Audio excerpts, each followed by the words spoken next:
Welcome to the Energetically You podcast, where we will be talking about healthy habits, abundant mindset, and optimal wellness. I'm your host, Megan Swan, creator of the Sustainable Integrated Wellness Approach. At 30, I sold everything and went on my own eat, pray, love journey, if you will. And now, at 41, I'm still on my first stop here in Mexico, loving life and feeling more energy than ever before. This podcast is for ambitious women who are looking to level up their energy so that they feel happier and more productive throughout their day in all of their projects and passions. Inside, we are going to be talking about ways to truly tune in to our minds and bodies in new ways to leverage our natural energy sources. So let's dive in. I am here today to chat with Michelle Rose Kennedy. She is a Reiki master of Reiki masters. She combines these with the energy of sound, crystals, light energy, and affirmations to help others heal and love themselves. Her debut book, Hold Space, Affirmations and Meditations for Healing and Loving Yourself, is available now. She and her family consider themselves dual citizens of Brooklyn and Woodstock in New York, and Michelle has offices in Brooklyn, Manhattan, and Woodstock. So I can't wait to talk to Michelle Rose. Welcome, Michelle, or should I say Michelle Rose? What do you prefer? Michelle is fine. Just yeah. Michelle. Hi. Thank you. Yes. Thank you for having me.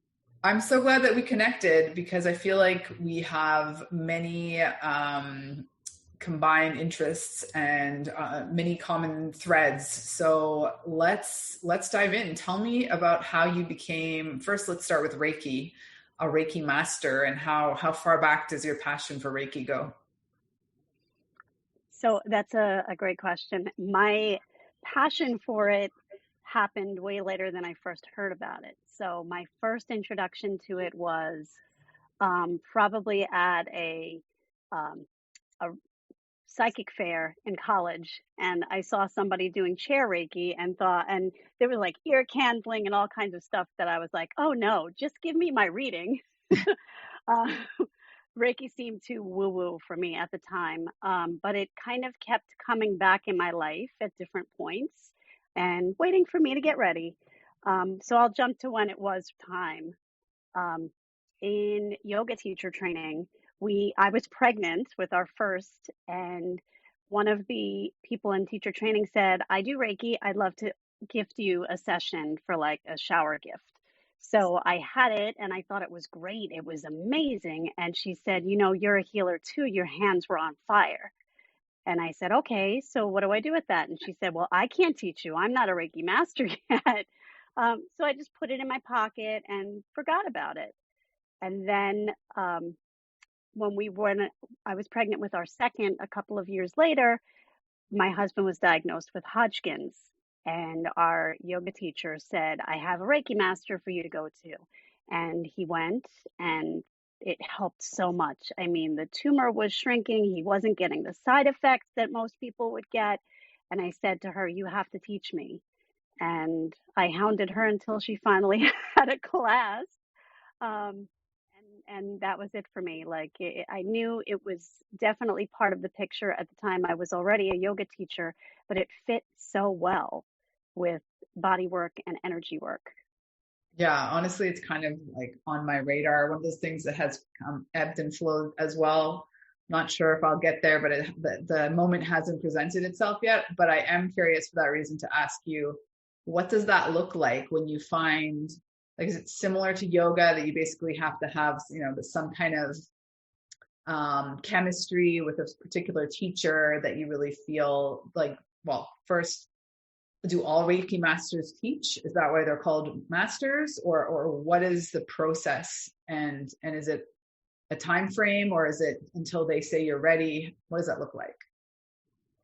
I think every Reiki master has a different approach to the teaching, but traditionally there are 3 levels. So there's level 1, which is generally for self-healing. You are attuned to the energy and attune to the first symbol, but you don't actually see the first symbol until level 2.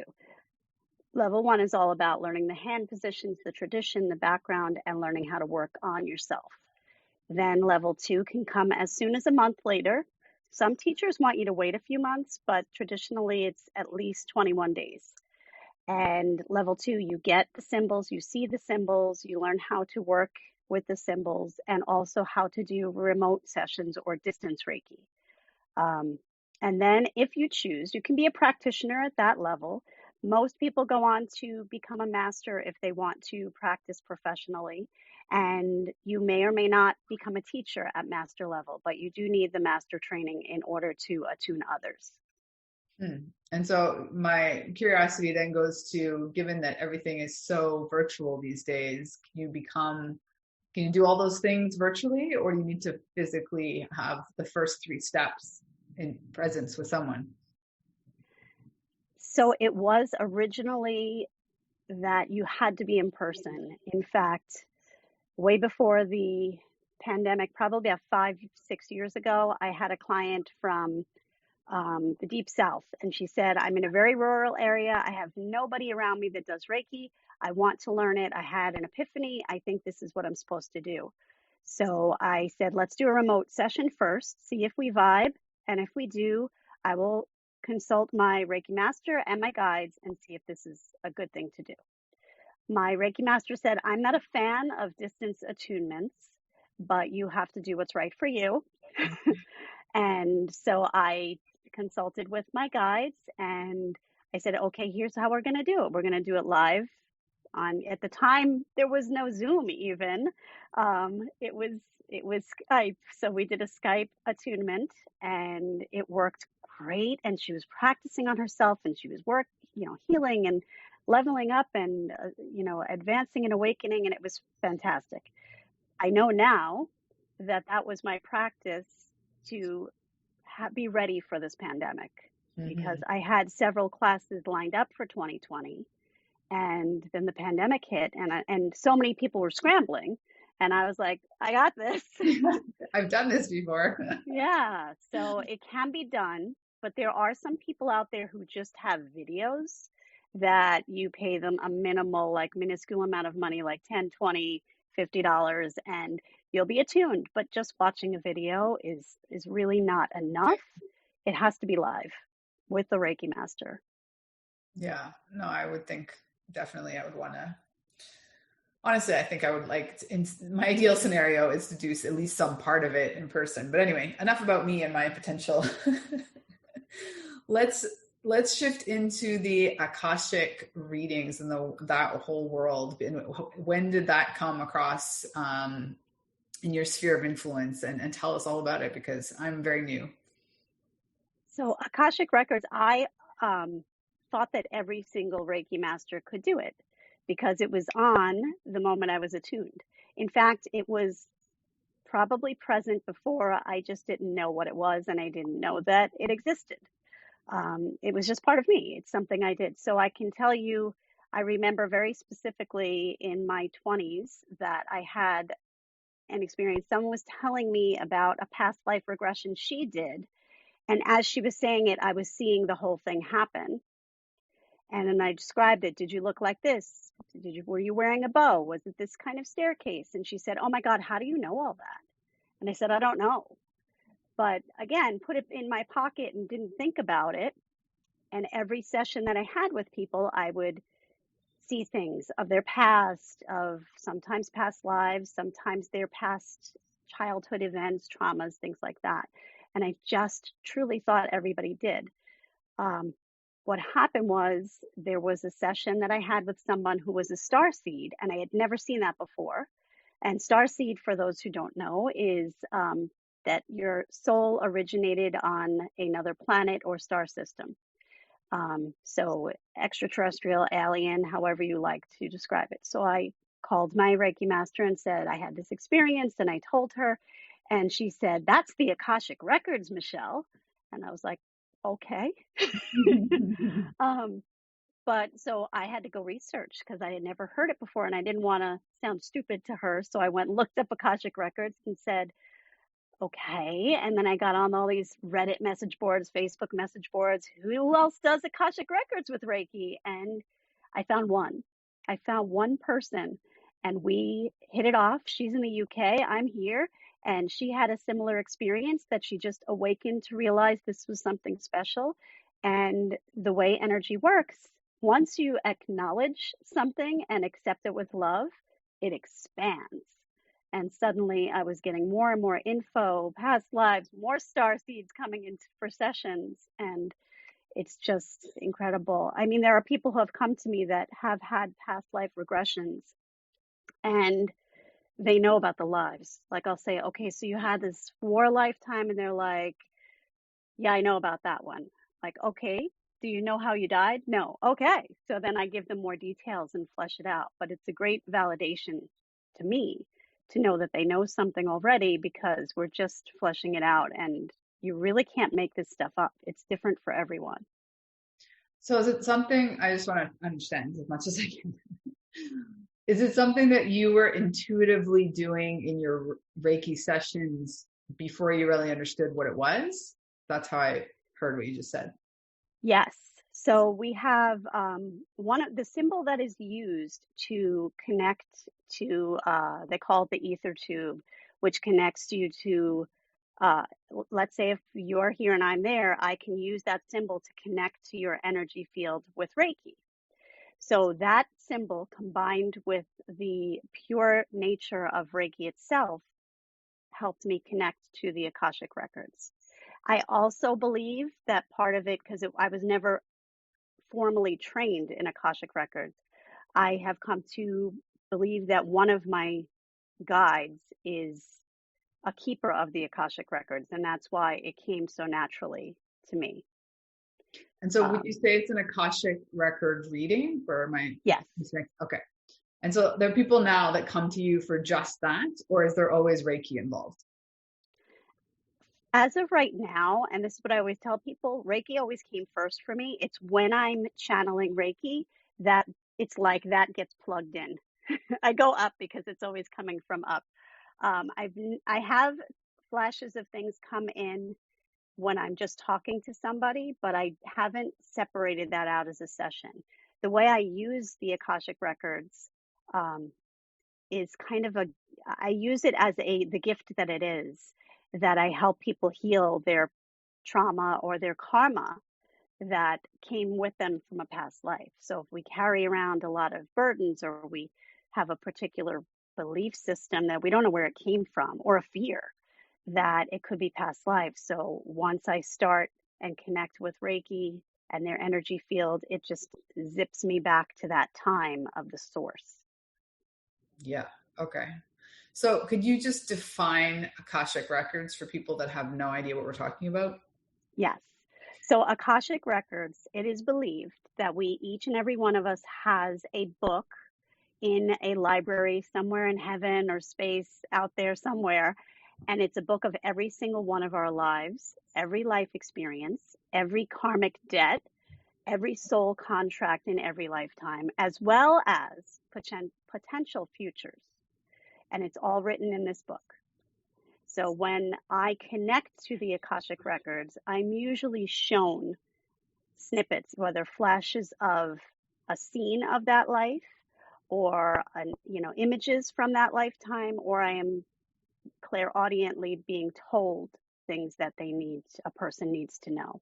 So Akashic Records exist somewhere in this library, again, heaven, space, somewhere out there, and there are keepers of the Akashic Records, or librarians, and they will only allow entry. So if you think of it like these little doors, they will only allow entry into very specific things that are relevant to our current lifetime now, or our current challenges now. So if we're going through a really challenging time in life, they'll be like, zip, zip, zip in the book and be like, here you go, Michelle, tell them about this. And then I can help, that helps them, because I can send healing energy, Reiki energy, to that time. And then at the end, I tell them, so this came up and this happened in your lifetime in Egypt or Italy or whenever, wherever. And it's kind of a beginning, like a new beginning that they have, that it no longer has to be carried along in this life. Hmm. So it's like well, first of all, does everyone have past lives? Oh, I would say everyone that is existing right now during these crazy times, yes. I believe yes. We may be newer souls that we only have one or two lifetimes as of right now, but I tend to believe that everyone living through this timeline, because of all the technological advances we're having, all of the climate events, all of this time in pandemic, that a new soul wouldn't be able to really navigate. So I think most of us, if not all, have had past lives. It's so interesting. So tell us, what else is that sort of weaved into everything you do, or do you have other sort of zones of genius? Because I know you just released a book. Tell us about it. So the book it's called Hold Space.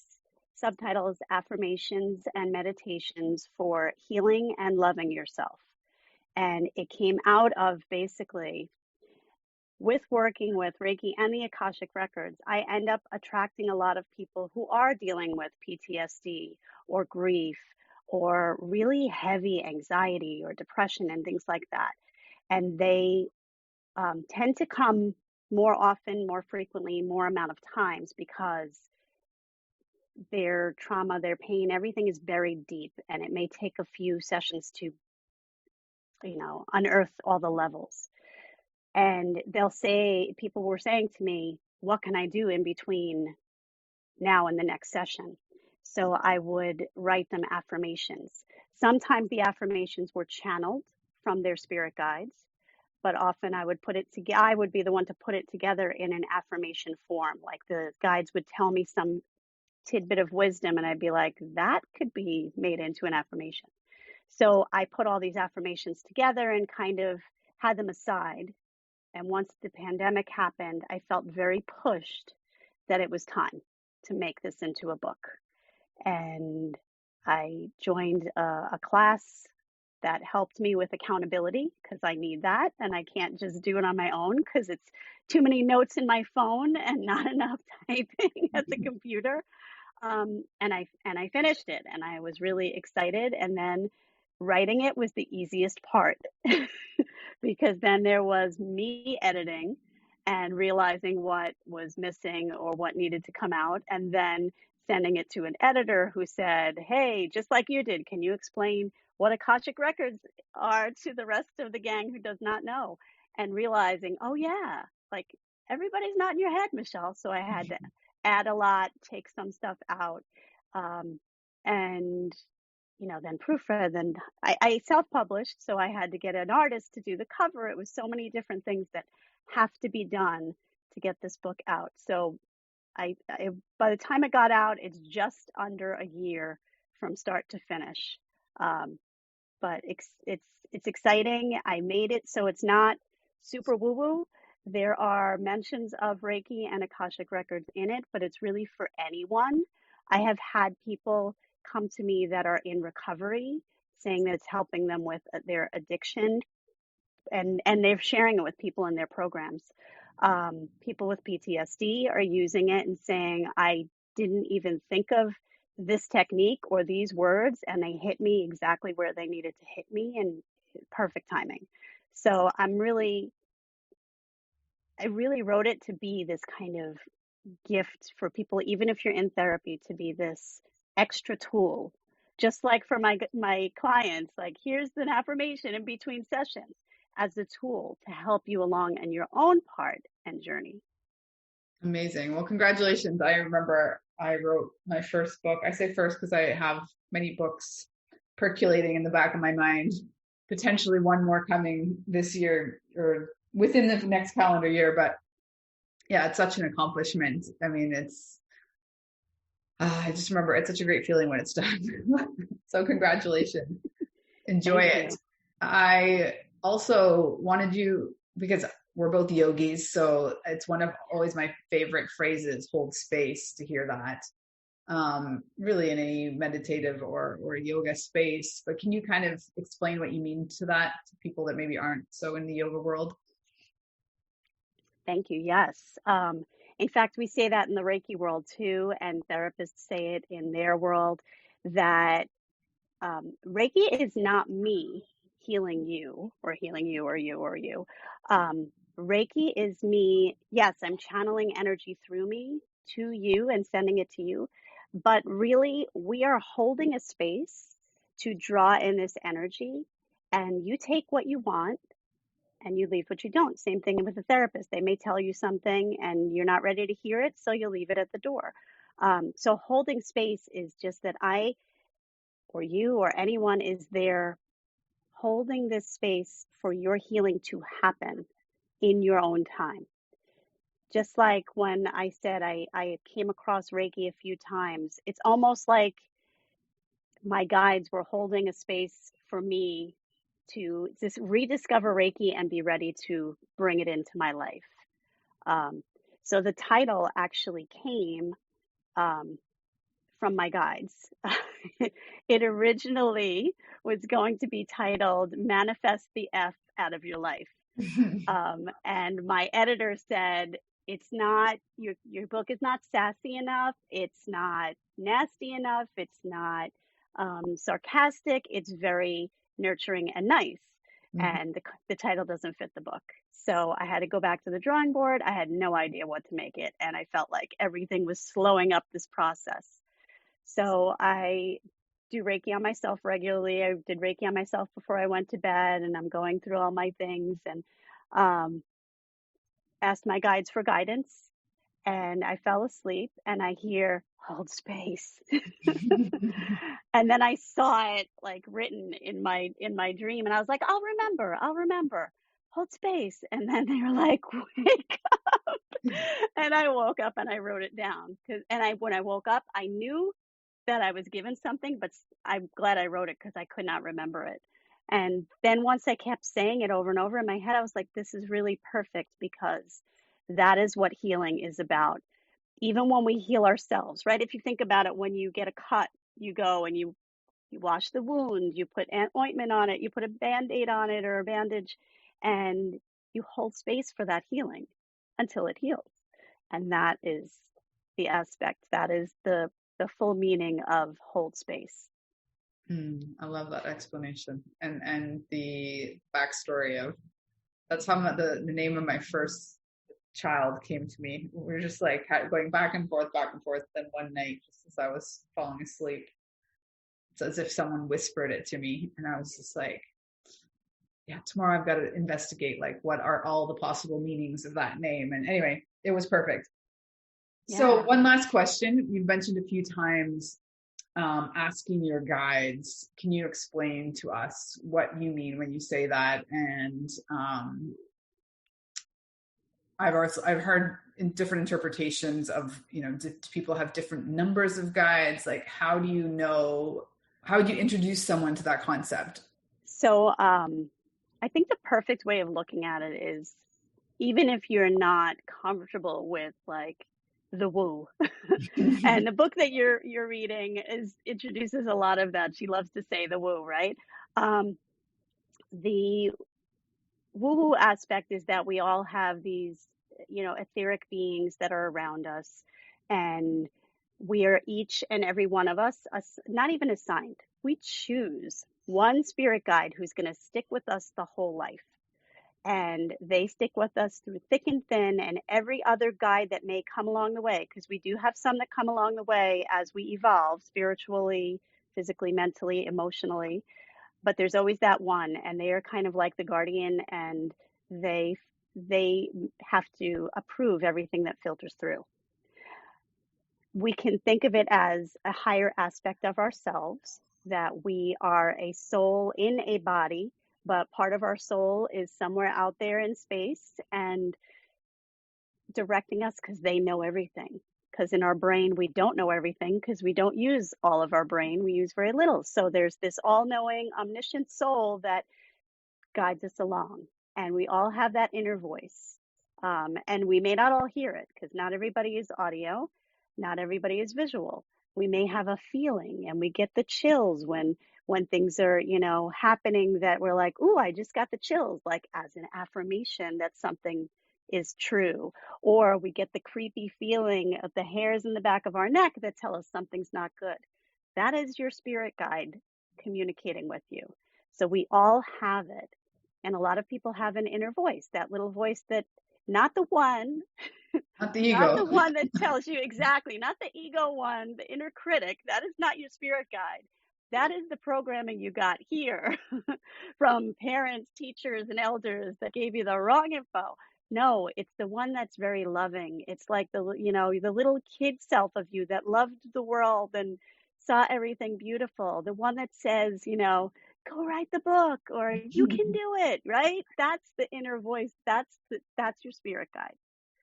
And the more you acknowledge, like I said earlier, the more you acknowledge it and trust it, the more it comes through because you start seeing the signs and hearing or feeling the sensations that they're with you. So how should people contact you or keep in touch, connect? So I have, I am on Instagram is probably the most active social media place I'm at. Instagram, it's at My Reiki Healer. I have the same name for my website, myreikihealer.com, and it's REIKI, because I know it doesn't sound like the way it's spelled.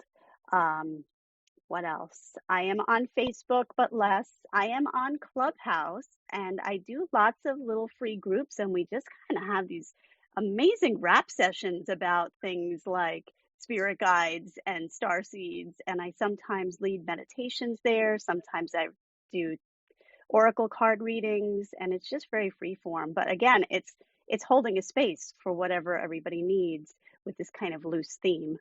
And then the book, if anybody is interested in the book is Hold Space, Affirmations and Meditations for Healing and Loving Yourself.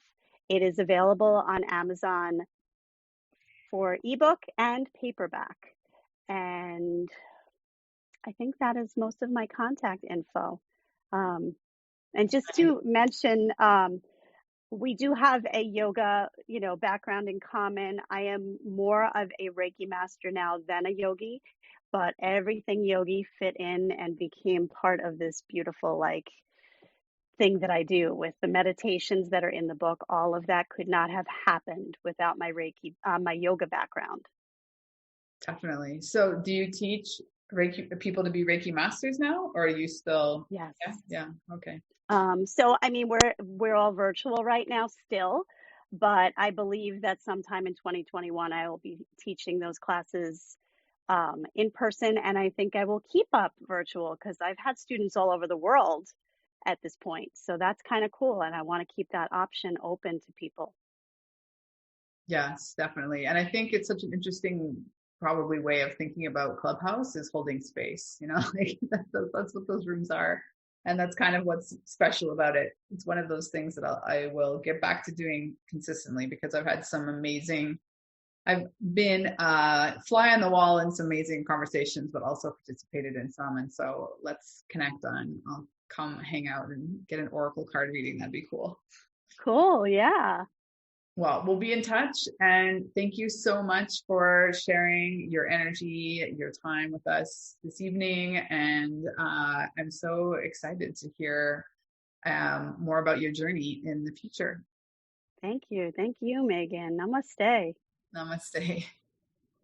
Quickly, just as kind of like a PS for the podcast, if you will, because we started talking after I hit pause in the recording. And I think it's so important that we include this because other than time, so tell us what happened with your husband. What's the end of that story? So he is great. He had Reiki throughout his treatments. Can I just say that, and Reiki can't promise this, but Reiki alone was already starting to shrink his tumor, which was incredible before he even started chemo. But his Reiki master said, you have to do both. So he did. He got done with chemo. He is almost 16 years free and clear now. So he's great.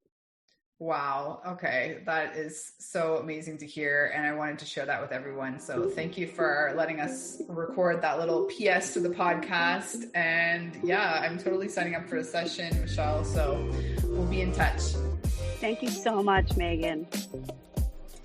Thank you so much for listening to Energetically You. I hope that this episode has helped you to tune into your natural energy sources so that you feel more energized and focused throughout your day. If you enjoyed the episode, please take a second to rate and review. Each review helps us to help more ambitious women just like you accomplish their goals. Don't forget to take a screenshot, share it on social or in your Instagram stories, and tag me at Megan Swan Wellness. See you soon.